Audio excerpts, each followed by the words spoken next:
not of great stature.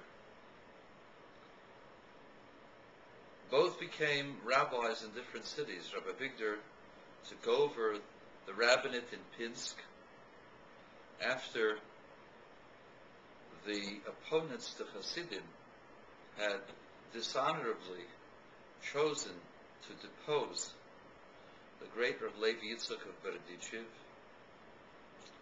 BORUCH Mordechai found himself as the Rav of the city of Bobroisk, and the two brothers-in-law, although they were opposed to each other's ideology, remained in contact.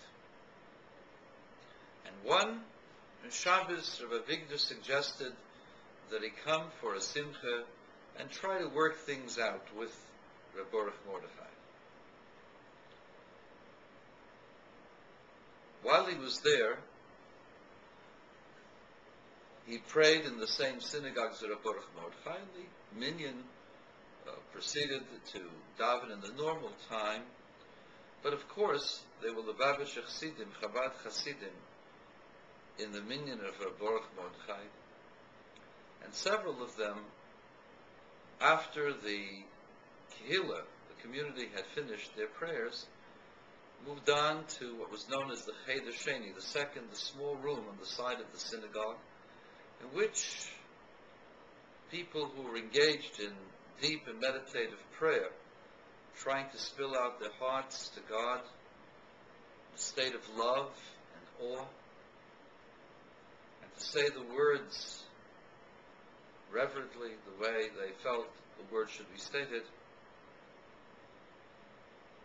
So Rav AVIGDOR was drawn to this group of people. In fact, one of them stood out, an elderly gentleman, deep in prayer and concentration. His face was beautiful and expressed a deep sense of devotion to God. The truth is, Rav AVIGDOR had known this man from Vilnius, from Vilna. His livelihood was a simple one. He was known as Zalman Leib the Schmeiser, Zalman Leib, the wagon driver.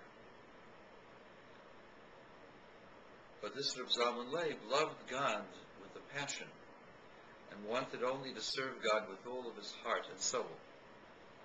And so Zalman Leib, after the community had finished their prayers, took to the words of prayer with a total devotion to God, with a sweet melody that attracted others' attentions. And Rav Zalman Leib listened intently. Rav AVIGDOR listened intently to Zalman Leib. He walked over to his brother-in-law, Rav BORUCH Mordechai, and he said, "That man prays with a fervor. What's his name?" "Oh, you don't recognize him, you don't remember him. He's Zalman Leib the Schmeiser. He truly has remarkably changed over the years." Zalman Leib the Schmeiser is a davener. Zalman Leib, the wagon driver, has become one who prays long hours. He's someone who's entitled to pray deeply. Why, he's just the heel of someone who prays. The piatif, not davener. It's not a real davener, he's in ignorance. BORUCH Mordechai said nothing. This was an insult to everything he held holy. But he was hoping in the pursuit of peace that perhaps Rav AVIGDOR, in the coldness of his heart, would recognize the beauty and the depth of each individual Jew as they spilled out their heart to their Creator. Well, you see, prayer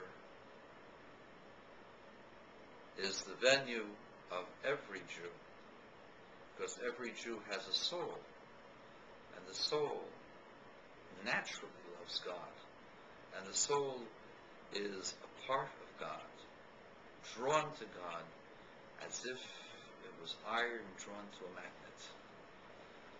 And so, this is the nature of each soul, wanting to sing God's praises. And every soul is a part of God, and there's no difference in the essence of the soul between the great and the humble, between the scholar and the wagon driver.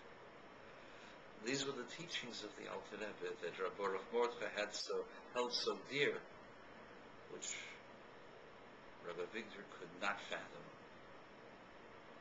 He failed to sense and appreciate. Well, they sat down to Kiddush, and towards the end of Kiddush, Zalman Leib, the wagon driver, the one who was engaged in deep prayer, had finished his prayers and was coming to participate in the Kiddush so that he could hear some of the words of Torah. Oh, here's the heel of the one who prays, the Piyata from der Davener. Here he is, in his full glory. Zalman Leib said nothing.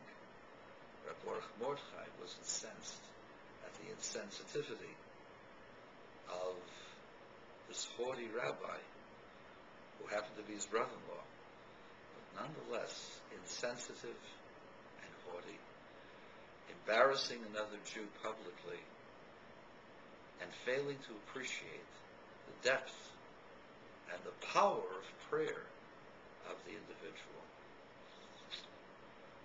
So Reb Baruch Mordechai instead changed the subject. He said, you know, the heel of one who prays teaches us many things. In fact, it teaches us 3 lessons. Oh, the heel of someone who prays. Where's that mentioned? Ah, it's a Mishnah, said Reb Baruch Mordechai. It's a Mishnah in Talmud Bavli. A Mishnah? Where could it possibly be? And he thought through the entire Talmud, all of the Mishnahs, couldn't find a reference to the heel of one who prays. I give up, he said. You tell me. Reb Baruch Mordechai smiled. In fact, it's in the Siddur. We say it several times during the year. It's the first Mishnah in the 3rd chapter of Pirkei Avot, the Ethics of the Fathers. It starts with the famous statement, Akavya-The Mahalalel Omer. Akavya. The word Akavya means heel, and the word Mahalalel means one who prays. The heel of one who prays teaches us the following. Gaze at 3 things and you won't come to sin. Know from where you come from a smelly drop. When you know that you have all humble beginnings, the person will no longer be arrogant and consider himself superior to his friend. Then he says, know where you're going, to a place of maggots and filth and worms. And when you realize that your place in the grave will only lead to decomposition of the fat of the body, you won't be such a glutton. And when a person knows, before whom are you going to give an accounting? And who is going to listen and review your words and your haughtiness and how you put down other people? It's going to be God himself, who understands the depths of each man's heart. There's no place where you can run to.